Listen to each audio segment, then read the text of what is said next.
Praise the lord. దేవుని పరిశుద్ధ నామానికి మహిమ కలుగును గాక. అనుదిన దైవ కృప కార్యక్రమం ద్వారా ఈ దినం దేవుని మాటలు వింటున్న దేవుని బిడ్డలు ఆత్మీయులైన మీ అందరికీ ప్రత్యేకమైన శుభాలు తెలియపరుస్తున్నాం.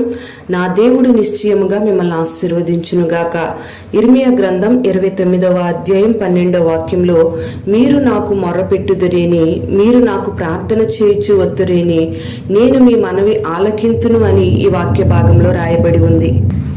ఇక్కడ దేవుడు అంటున్న మాట ఏంటంటే, మీరు నాకు మొరపెట్టినా ప్రార్థన చేసినా నేను మీ మనవి ఆలకిస్తాను అని అంటున్నాడు. ప్రియ దేవుని బిడ్డలారా, ఆయన పేరే ప్రార్థన ఆలకించేవాడు.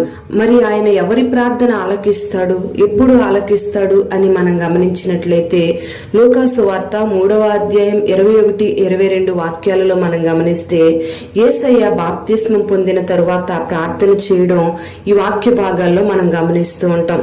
ప్రియ దేవుని బిడ్డలారా, ఒక వ్యక్తి రక్షించబడాలంటే అది దేవుని వాక్యం ద్వారానే సాధ్యమవుతుంది.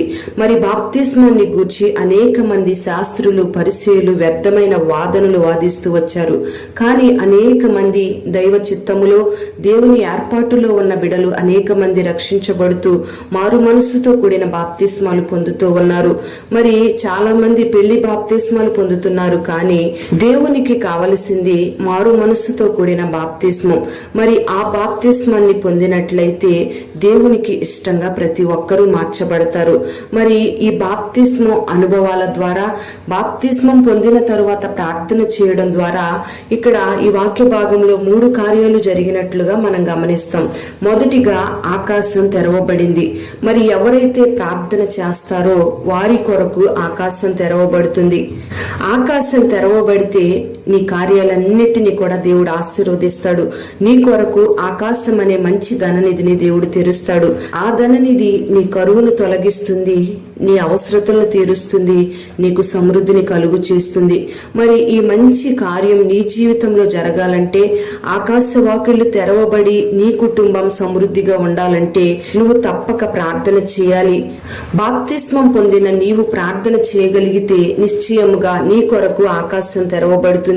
రెండవదిగా మనం గమనించినట్లయితే, యేసయ్య బాప్తిస్మం పొందిన తరువాత ప్రార్థన చేసినప్పుడు పరిశుద్ధాత్మ దిగి వచ్చిందని రాయబడి ఉంది.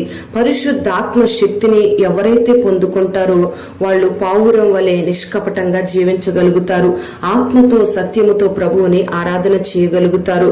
మరి తన్ను అడుగు వారందరికీ ఎంతో నిశ్చయముగా పరిశుద్ధాత్మను అనుగ్రహిస్తానని దేవుడు వాగ్దానం ఇస్తున్నాడు. మరి ఆ వాగ్దానం ప్రతి ఒక్కరి జీవితంలో నెరవేర్చబడాలంటే తప్పకుండా ప్రార్థన చేసే వ్యక్తులుగా ఉండాలి. మరి ఆ ప్రార్థన ద్వారా ప్రతి ఒక్కరూ కూడా పరిశుద్ధాత్మ శక్తిని పొందుకోగలుగుతారు.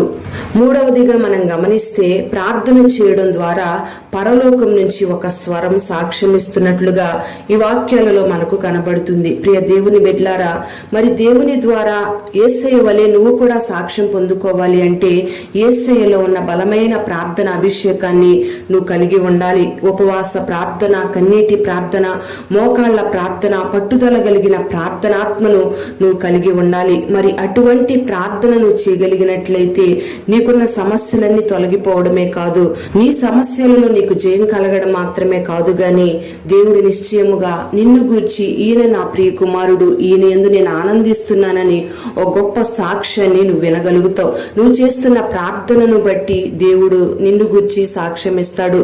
మరి అటువంటి సాక్ష్యం నువ్వు దేవుని యొద్ద నుంచి పొందుకోవాలంటే నిశ్చయముగా నువ్వు ప్రార్థించే వ్యక్తివై ఉండాలి. తప్పకుండా నువ్వు మారు మనస్సుతో కూడిన బాప్తిస్మం పొంది ప్రార్థన చేయగలిగినట్లయితే మరి ఈ 3 ఆశీర్వాదాలను దేవుడు నీకు అనుగ్రహిస్తాడు. మరి ఆనాడు యేసయ్య బాప్తిస్మం పొంది ప్రార్థన చేసినప్పుడు ఆకాశం తెరవబడి పరిశుద్ధాత్మ దిగి రావడం, పరలోకం నుంచి ఒక స్వరం సాక్ష్యం ఇవ్వడం మనం గమనిస్తూ ఉన్నాం. మరి ఈ 3 కార్యాలు నీ జీవితంలో బాప్తిస్మం అనే అనుభవం ద్వారా నా దేవుడు జరిగించునుగాక. తన పరిశుద్ధమైన ఆత్మతో నా దేవుడు నిన్ను నింపునుగాక. బలమైన ప్రార్థన ఆత్మను దేవుడు నీకు అనుగ్రహించి పరలోక ధననిధిని తెరిచి నీకు భూలోక సంబంధమైన దీవెనలు, ఆత్మ సంబంధమైన దీవెనలను నా దేవుడు నీకు దయచేయునుగాక. ప్రార్థన. పరిశుద్ధుడవైన తండ్రి, ప్రేమ కలిగిన దేవా, నీకు స్తోత్రం చెల్లిస్తున్నాం. ఈ దినం ఈ మాటలు విన్నని బిడ్డలందరినీ కూడా పేరు పేరున మీరు ఆశీర్వదించండి. ప్రార్థన చేసినా మొర్రపెట్టినా నేను ఆలకిస్తానని మీరు వాగ్దానం ఇస్తున్నారు. బలమైన ప్రార్థన అభిషేకాన్ని నీ బిడలకు దయచేయండి. మీ ఆకాశ ధననిధిని తెరిచి సర్వ సమృద్ధిని బిడలకు మీరు దయచేయండి. నీ ద్వారా సాక్ష్యం పొందుకున్నట్లుగా ఒక బలమైన ప్రార్థన ఆత్మను నీ బిడలకు దయచేసి అటువంటి ప్రార్థనాత్మతో నీ బిడలు మీరు బలపరిచి మహిమ ఘనత ప్రభావాలు మీరు పొందుకొనమని యేసు నామములో అడుగుచున్నాము తండ్రి. ఆమేన్.